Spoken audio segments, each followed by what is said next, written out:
তোকে বাঁচতে দিব না।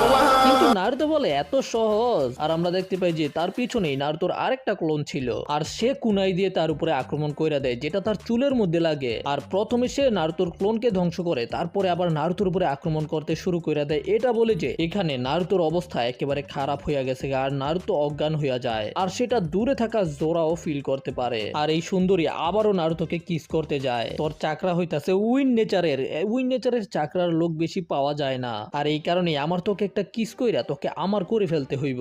তারপর সে আবারও নারুতোকে কিস কইরা দেয়, কিন্তু আমরা দেখতে পাই যে নারুতো তখন নিজের চোখ খুলে ফেলে। ভাই নারুতো তো পুরাই ফিল নিতেছে। নারুতো চিন্তা করে যে এর জুৎসুটা এত বেশি আজব, কিন্তু যখন সে নিজের বডিকে পরিবর্তন করে তখন তার চুলগুলো পরিবর্তন হয় না। আর এটা চিন্তা